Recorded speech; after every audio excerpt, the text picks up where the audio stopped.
Avant que cette vidéo ne commence, n'oublie pas de souscrire au Patreon de la chaîne, car outre le fait de m'enrichir avec celui-ci, il me permet de pouvoir te proposer des vidéos non censurées, exclusives et avec des droits d'auteur. On peut commencer la vidéo. C'était bien. Good. LGBT. Bien sûr, j'aimerais souligner avant le début de cette vidéo que je porte un pull LGBT, je supporte ta cause. Et tout ce qui va sortir de ma bouche n'est qu'à but totalement sur... Non, vous savez quoi? Je m'en fous. Je suis LGBT, je dis ce que je veux. Voilà. J'ai le droit de tirer sur ma propre maison. On est parti. Elle est capable de se déconstruire et de comprendre ce que c'est la non-binarité. Est-ce que vous avez besoin des sous-titres? Non, tout le monde parle français, ça va. Okay. Je pense que si ma grand-mère de 83 ans, elle est capable de se déconstruire et de comprendre ce que c'est la non-binarité, finalement, tout le monde peut le faire.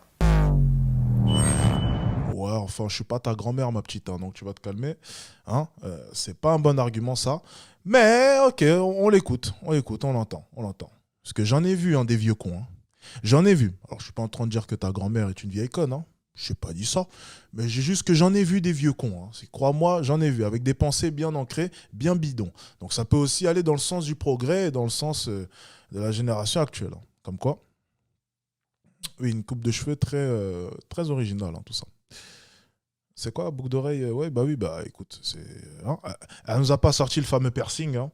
C'est tant mieux. On se demande pourquoi, mais bon, ok, on découvre un peu. La non-binarité, c'est un terme hyper large, c'est un terme parapluie qui regroupe beaucoup de catégories et de variations. C'est juste pour exprimer le fait que tu sors d'un pôle binaire homme, femme. Donc tu es juste en dehors de ça en fait. Donc ça peut être neutre, agenre, donc A c'est la soustraction, donc sans genre. Ça peut être polygenre, bigenre, donc donc les deux genres en même temps. Ça peut être genderqueer, genderfluid, donc genderfluid comme moi. Genderfluid du coup en anglais, quand on traduit en français, ça fait genre fluctuant. Donc fluctuant, ça veut dire qu'il varie. Donc simplement, c'est quand on considère le genre comme quelque chose de longiligne, on a les femmes, les hommes, et du coup le genre fluctuant, c'est-à-dire qu'il va varier et que c'est comme si on avait un curseur en fait qui se déplaçait et qui ne restait pas fixe. Donc simplement ça crée un mouvement, c'est quelque chose qui n'est pas figé et tout le temps égal à lui-même en fait, qui est amené à des variations en fonction de l'environnement, de l'entourage, des actions, etc. Ça exprime juste.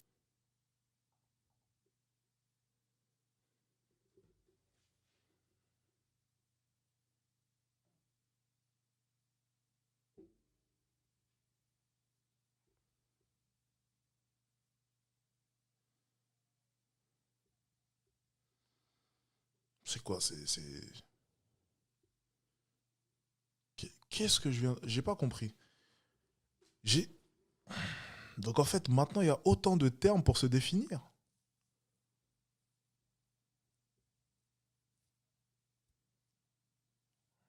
Ok. C'est intéressant, écoutez. Je découvre en même temps que vous. Alors, je savais qu'il y avait non-binaire, machin. Il y avait beaucoup de termes. Je pensais qu'il y en avait 3, 4. Alors là, on vient d'en entendre 10 à... On a entendu combien de termes là? Une quinzaine? Dizaine? Il existe autant de... Bon, écoutez, bon, on va continuer parce que là, c'est quand même phénoménal. Ce que je comprends l'abonné. Franchement, tu m'as pas fait un cadeau en m'envoyant ça. Hein, parce que là, ça devient compliqué. Heureusement, je porte le pull, hein, mais ça devient compliqué. Allez, continuons. Juste le fait de ne pas être 100% homme ou se sentir 100% femme, en fait. Voilà. Pour les pronoms, donc il y a il, elle, donc féminin, masculin, et yel, donc qui est la contraction du... Forcément, le fameux yel, ok. Ouais. Il et du elle. Et puis attention, il faudrait pas que l'autre féministe elle attrape ça et dise mais pourquoi même dans vos nouveaux pronoms vous mettez les hommes en avant en commençant par yel et pas Ellie? Elle, on la connaît, elle nous aurait sorti une connerie du genre. Encore une fois, heureusement qu'on l'a pas invitée à notre table. Hein. Allez, continuons. Neutre, ce serait yel parce que ça inclut les deux genres, du coup féminin et masculin. Et après, c'est vraiment une question de préférence des personnes avec qui vous échangez, puisque c'est mieux de demander les pronoms à chaque fois qu'on s'adresse à quelqu'un et pas s'arrêter à l'expression de genre qui n'est pas forcément le reflet de l'identité de genre. J'ai une expression de genre relativement féminine. On a tendance à d'office me genrer au féminin, alors que je pourrais ne pas le vouloir. J'ai toujours senti... Mais que tu le veuilles ou pas, on s'en fout, nous. Enfin, on n'est pas dans ta tête. Enfin, Parce que moi, j'appelle ça des croyances, encore une fois, parce que ça va jusque-là. Pour moi, ça, c'est une croyance. Ça, c'est ce qu'elle est en train de nous raconter, c'est une croyance. Que ce soit véridique, non, on n'a pas à nous imposer cela. T'es une femme, ça s'arrête là. T'es une femme. Tu sais, ça me rappelle l'interview, tu sais, du gars là qui a dit, mais qui vous a dit que je suis un homme? Mais connard, va, ça se voit? Non, mais non, mais c'est incroyable quand même. Mais qui vous a dit que je suis un homme? Je vous trouve quand même assez limité au niveau de votre vision. Hein. Qui vous a dit que j'étais un homme? Enfoiré, va, t'as une beubare comme ça qui prend tout ton visage. Qu'est-ce que tu me racontes? C'est incroyable ça quand même. C'est phénoménal. Qui t'a dit que bah, t'es un homme, enfoiré? Tu veux quoi de plus? Alors que tu te sentes femme ou licorne ou peu importe, c'est cool, ça c'est ta vie, mais pour moi, t'es un homme. Biologiquement, tu es un homme. On a perdu la société à partir du moment où on a renié la biologie. À partir du moment où on a renié la biologie. C'est le moment, parce qu'avant, la société se basait sur la biologie. C'est aussi simple que ça. Et à partir du moment où on a remis en cause la biologie, c'était terminé. La descente aux enfers. La société se fondait sur la biologie. C'est quand même incroyable. Et on a abandonné tout ça, on a abandonné tous ces modèles sur lesquels est-ce qu'on se reposait. Et c'est assez drôle. Il faut comprendre une chose quand même. Il faut comprendre une chose, les amis. Les féministes, allez, on va pousser le sujet un peu loin parce que ça serait trop simple de se foutre de sa gueule comme ça et de pas comprendre pourquoi. Elle, c'est pas de sa faute. Je vais faire le coup des féministes. C'est la faute de la société.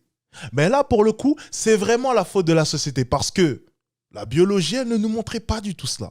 Donc c'est bel et bien la faute de la société. Mais il faut essayer de comprendre pourquoi. Alors, de nos jours, on nous rabâche beaucoup voilà, ce genre de sottises, ce genre de choses. Yel, machin. Bon, ça encore une fois, ok. Ça, c'est quand même le cas extrême, ok? Mais de manière plus globale, ok, sans rentrer trop dans les détails comme elle, on en rabâche beaucoup LGBT. Je ne dis pas que c'est une bonne ou mauvaise chose, mais je trouve quand même qu'il y a une grosse propagande qui s'est mise en place. On nous montre des jeunes de 8 ans changeant de sexe. On incorpore dans les dessins animés, dans les films, même chez les jeunes, des trans, des relations gays. Et en fait, tout cela, ça a quand même un sens. Parce que, vous voyez, un enfant est en train de construire sa vision du monde. Un enfant, c'est quelqu'un qui, de base, a une vision neutre vis-à-vis du monde qui va l'entourer. Les parents vont inculquer certaines choses, mais l'enfant va se façonner en prenant les éléments du monde qui l'entoure. C'est d'ailleurs pour ça qu'un enfant, même avec une bonne éducation, peut très mal tourner. Pourtant, il aura eu une bonne éducation. C'est parce qu'il va beaucoup plus être sensible aux informations qu'il va récupérer dans le monde qui l'entoure pour façonner sa réalité et façonner sa vision du monde. Le problème, c'est que je suis désolé, il y a une propagande qui est ambulante. Il y a une propagande qui est omniprésente. Et en fait, être un adolescent et être un enfant, ça passe par certaines difficultés. Un enfant, je suis désolé, un jeune enfant qui n'est même pas encore dans l'adolescence, il s'en fout du sexe à la base. Il s'en fout totalement. Il ne cherche pas à savoir.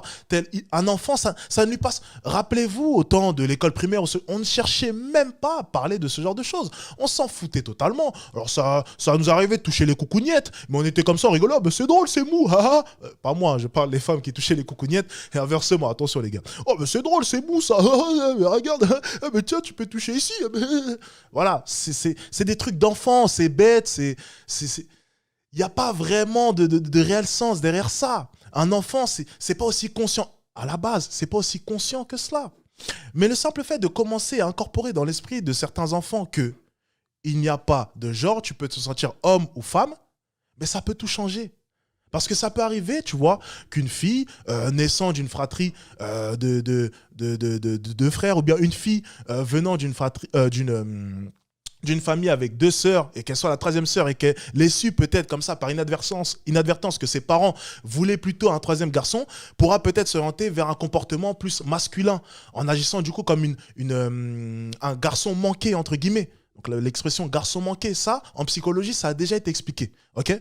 Ça peut arriver. Mais tout ça, ce sont des troubles. Ce sont des troubles qui arrivent. C'est quelque chose qui est normal et ça a toujours existé. Et bien sûr, après, venue la puberté, l'adolescence, eh bien, les choses vont se remettre en place. Et du coup, instinctivement, elle va se rediriger vers un comportement beaucoup plus féminin. Ça, c'est des choses qui existent depuis la nuit des temps.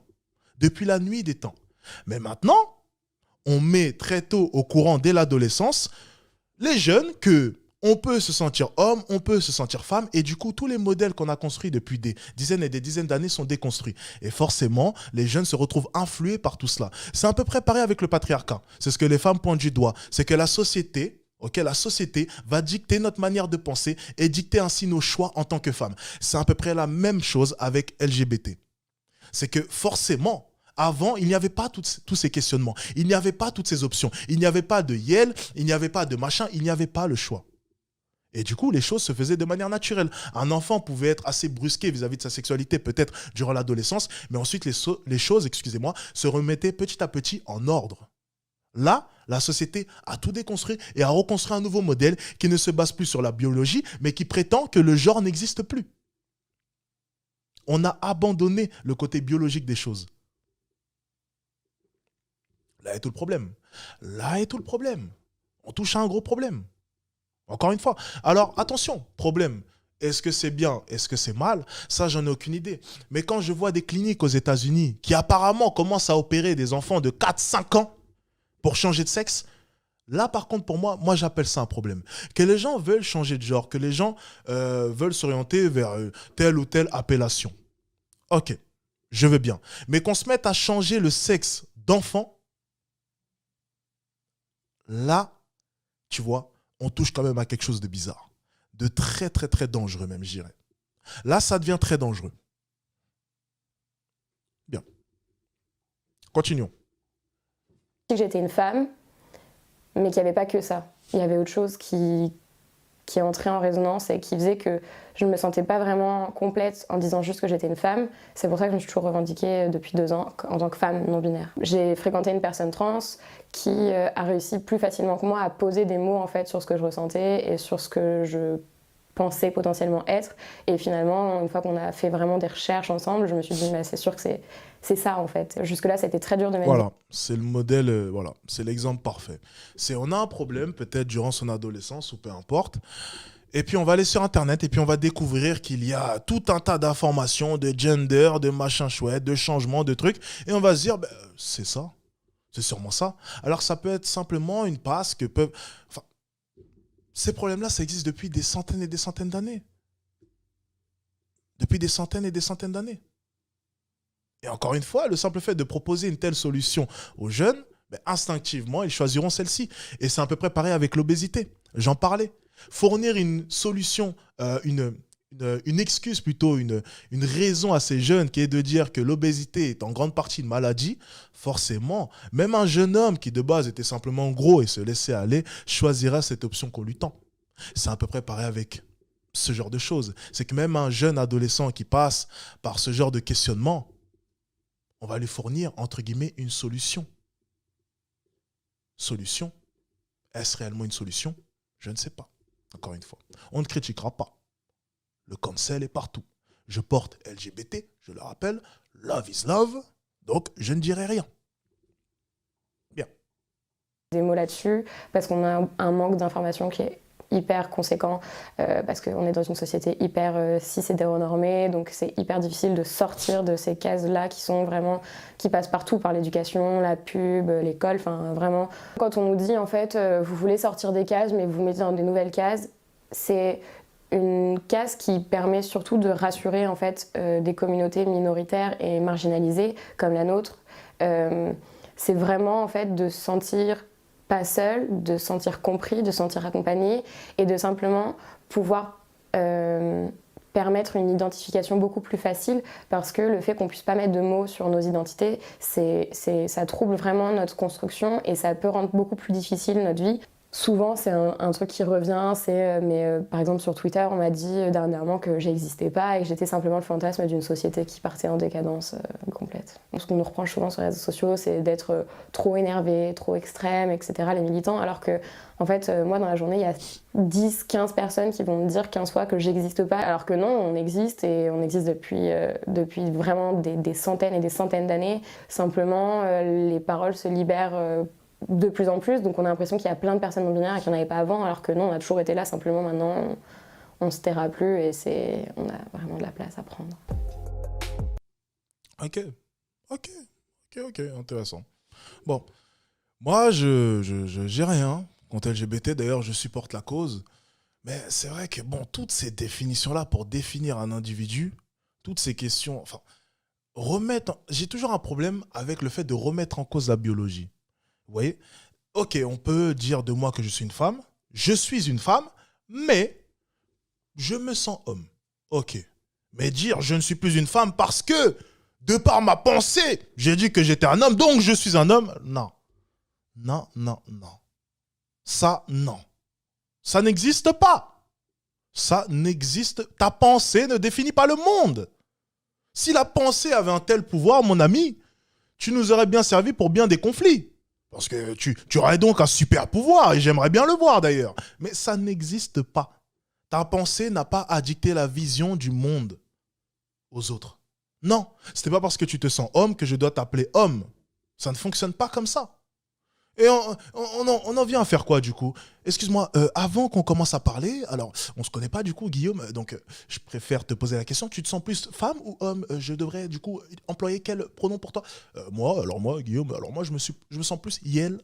Ah oui Yel, ah, j'avais oublié celui-ci. Ah, ça n'a plus de sens, c'est dans cette société-là qu'on va vivre sérieusement. C'est compliqué. Écoutez,